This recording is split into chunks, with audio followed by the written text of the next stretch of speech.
Boa noite, pessoal, tudo bem? Vamos começar aqui a nossa segunda aula. Demorou um pouquinho para engatar, mas agora está funcionando legal, tá?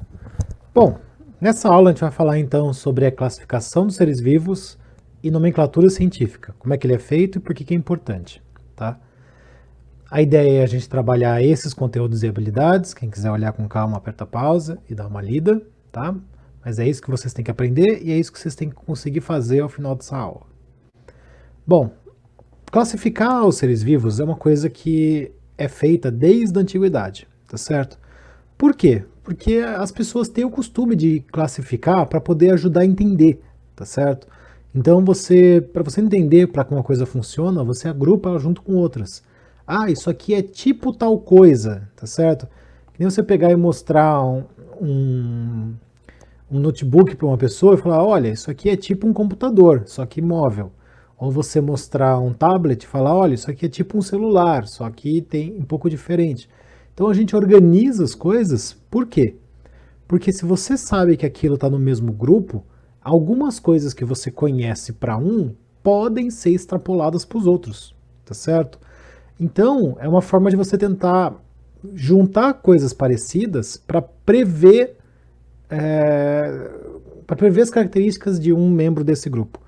É uma ideia de juntar coisas parecidas para você tentar usar o seu conhecimento e para prever como funcionaria o outro, tá certo? Então, classificar é uma coisa que a gente faz desde sempre e é muito vantajoso para a gente, tá certo? Para a gente poder entender. Bom, vamos lá. Como é que funciona essa taxonomia? Um dos primeiros caras documentados, o pai da taxonomia, é um botânico sueco chamado Carl von Linné, tá certo? Em português se traduz para Linneu, o nome dele. Ele começou a fazer, ele propôs o seu trabalho em 1735, então faz bastante tempo, e ele organizou a natureza em grupos que ele deu o nome de taxon, por isso que a gente chama de taxonomia, tá certo? Taxonomia é o estudo dos taxons. E aí o que ele deu, o que ele sugeriu? Ele sugeriu você fazer um grupo grande, incluindo todo mundo, e aí dentro desse grupo você vai colocando categorias menores, tá certo?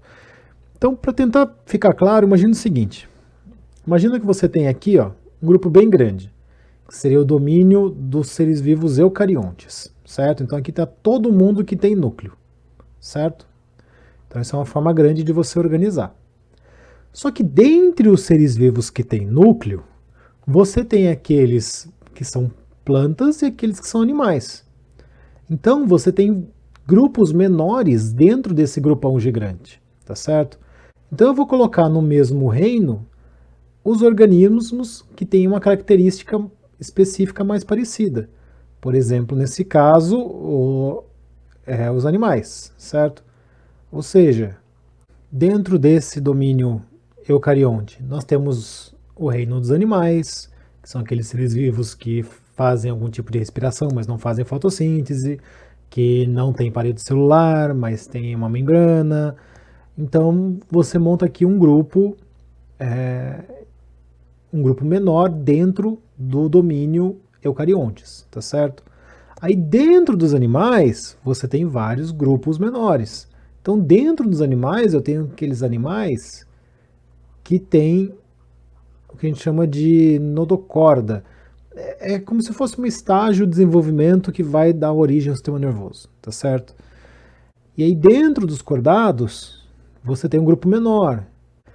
Por exemplo, a classe dos que mamam, dos mamíferos, certo? Aí dentro dos mamíferos, vocês têm o grupo de mamífero que tem o polegar, o opositor, o caramba 4, que são os primatas. E a gente vai agrupando os seres vivos um dentro do outro até que a gente chega só na espécie, tá certo? E aí aquele organismo, aquele grupo de organismos isolado, tá? Então, essa era a ideia do Linneu. Falar assim, olha, a natureza, nós temos, nós podemos fazer grandes grupos com categorias bem abrangentes e a gente vai especificando e deixando esse grupo cada vez mais específico, tá certo? Então, por exemplo, se eu falar para você que dois seres vivos são animais, você não sabe dizer nem se esse bicho vive na terra ou na água. Agora, se eu falar que dois seres vivos são primatas, opa, não, peraí. Então eu já consigo imaginar que é um bicho que tem dois braços, ele provavelmente consegue ficar algum tempo em pé, ele provavelmente consegue escalar. Então, você usar informações dos grupos mais internos, dos grupos mais específicos, te ajuda a prever melhor o que aquela espécie apresenta, que características que a espécie apresenta, certo? Bom, agora, desde que o Linneu fez a proposta dele, a gente mudou várias coisas. Por quê? Em 1785, os conceitos dos naturalistas eram de que a natureza estava pronta. Então, na cabeça do Linneu e dos seus colegas, você tinha a possibilidade de ir estudando os seres vivos de pouco em pouco e, eventualmente, você ia conseguir terminar o seu trabalho, tá certo? Só que, hoje em dia, a gente sabe que nós temos a evolução e a gente sabe que essa evolução ela é muito útil para a gente entender e para a gente organizar. Então, enquanto que o Linneu não considerava uma relação de parentesco entre os seres vivos e agrupava de acordo com a aparência, hoje a gente sabe que a aparência é uma coisa muito subjetiva e que pode ser enganosa. Dois seres vivos que se parecem muito, não necessariamente eles vão ser parecidos para outra pessoa que esteja olhando, e não necessariamente essa aparência vai te dar a informação que você precisa. Vamos pegar um exemplo de um estudo de caso. Se você pegar o peixe-boi e você pegar o tubarão, você vai ver que o peixe-boi se parece muito mais com o tubarão do que com uma vaca, por exemplo. Só que quando você olha o corpo por dentro, o peixe-boi é muito mais parecido com a vaca, tá certo? Por quê? Porque a relação de parentesco do peixe-boi é mais próxima da vaca. O peixe-boi tem nadadeira, mas ela é totalmente diferente da do tubarão, tá certo? Então, hoje a gente sabe que a relação de parentesco é muito melhor forma de você entender os seres vivos do que simplesmente tentar olhar a aparência, que é algo que você não pode confiar plenamente. Outro exemplo, o morcego. Você não vai achar grandes grupos de seres de mamíferos que possuam asas e voem por aí. Mas uma pessoa que tente usar o que ele sabe sobre pássaros para entender o morcego vai cometer erros gravíssimos, tá certo? Já começando que o morcego não põe ovo, tá? Bom, e aí vem a nossa grande questão. Sabendo então que a evolução existe, como é que a gente organiza a natureza? Como é que a gente faz essas grandes árvores de parentesco? Nós temos dois grandes grupos hoje em dia, tá? Por séculos, as pessoas usaram as características observadas para agrupar os seres vivos. Então, quanto mais características observadas eles tivessem em comum, mais eu agrupava eles. Porém, no final do século XX, a gente conseguiu finalmente sequenciar o DNA.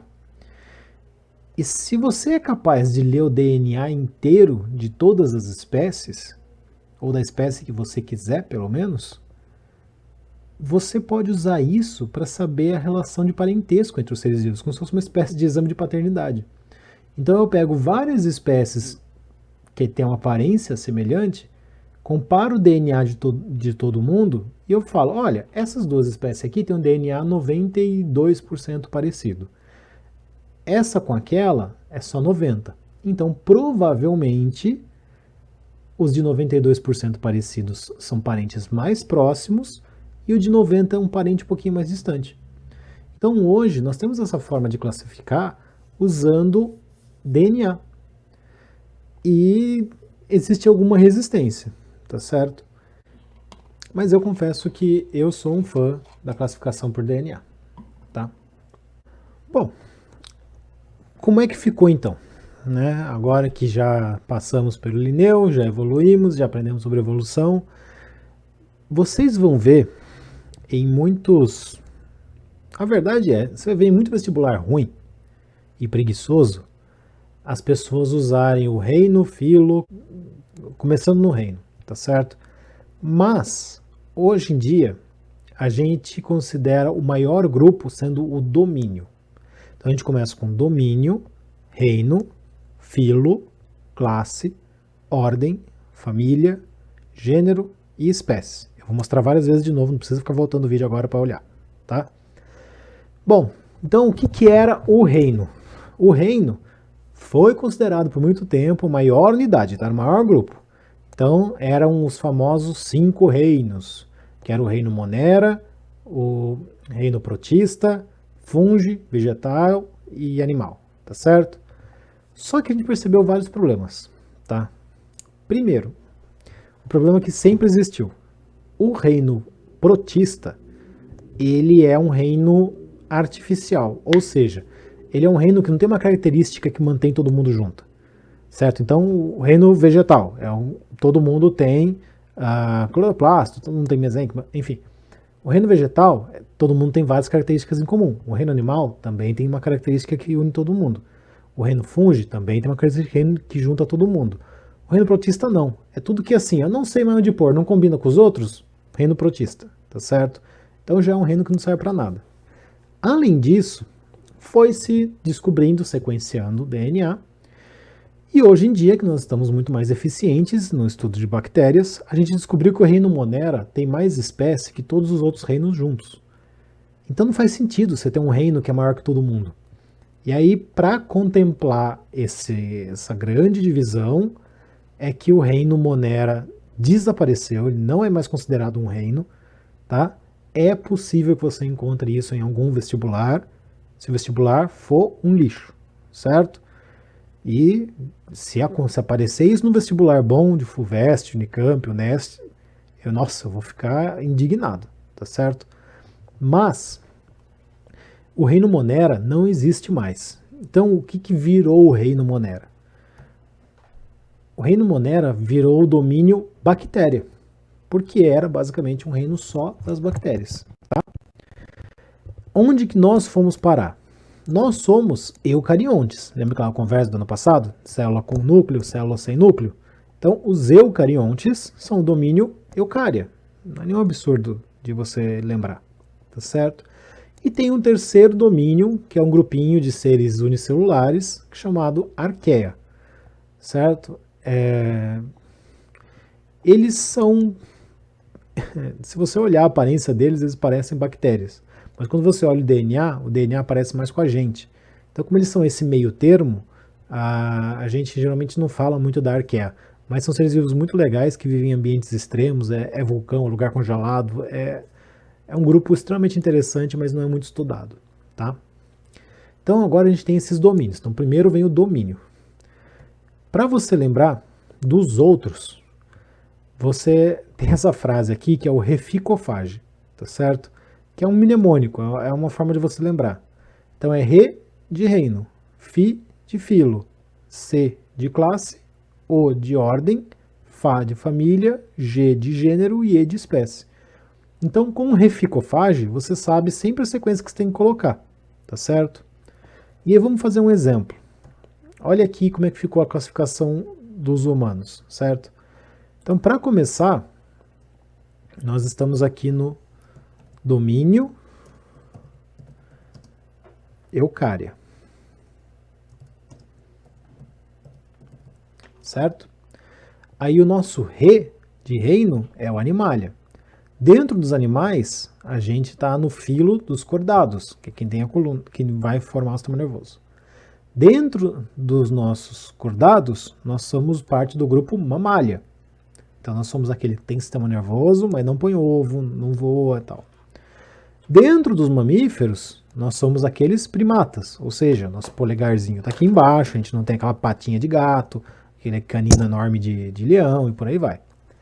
Dentro dos primatas, a gente está no grupo, na família dos hominídeos, que já é os primatas meio pelado que nós somos. Dentro dos hominídeos, a gente já está no gênero Homo, que daí é o grupo que já foi evoluindo, e aí dentro do Homo está a espécie Sapiens, e tem quem use a subespécie Homo sapiens sapiens, tá certo? Por falar em espécie e subespécie, tem uma coisa importante que a gente precisa lembrar, que é a ideia da nossa nomenclatura, tá certo? Por quê?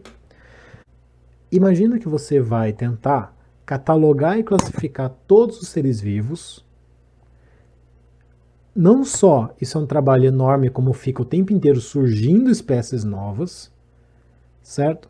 Agora você imagina você tentar fazer isso, sendo que cada pesquisador de cada país com um idioma diferente do seu chama aquele ser vivo por um nome diferente.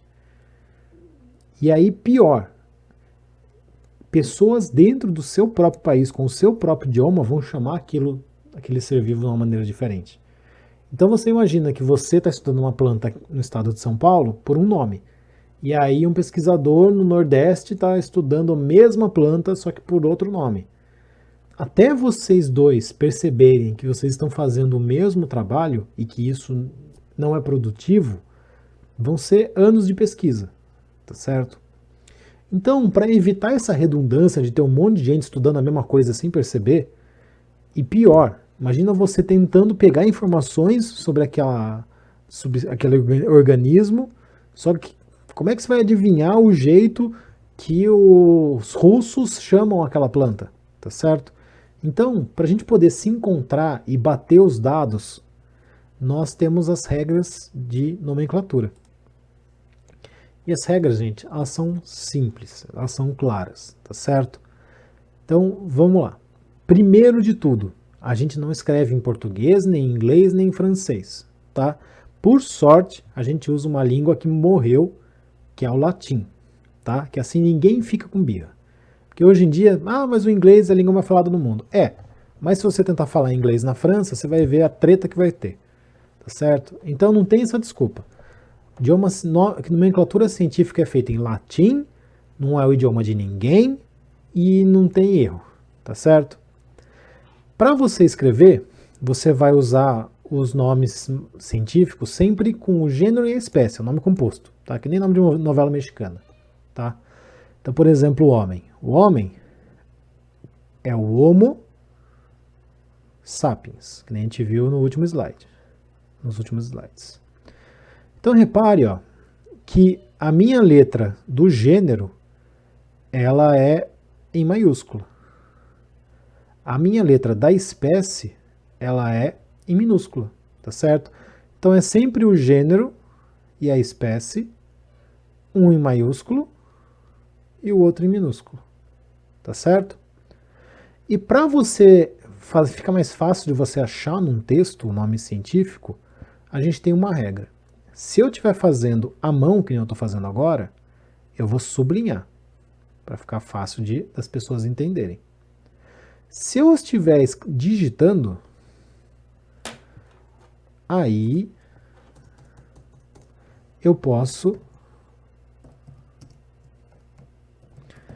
Se eu estiver digitando, aí eu posso usar o itálico, tá certo? Que daí fica no tortinho assim, as pessoas vão saber que é uma espécie também, tá?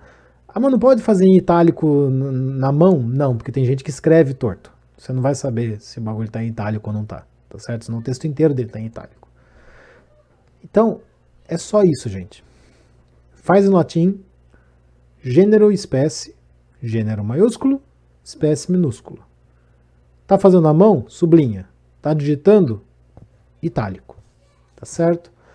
Graças a essa regra, hoje você pode pegar qualquer artigo em chinês que esteja falando sobre Panthera onca, que é a nossa onça, e se você jogar Panthera onca, você vai ver lá no meio do artigo em chinês o nome escrito do mesmo jeito que você escreve.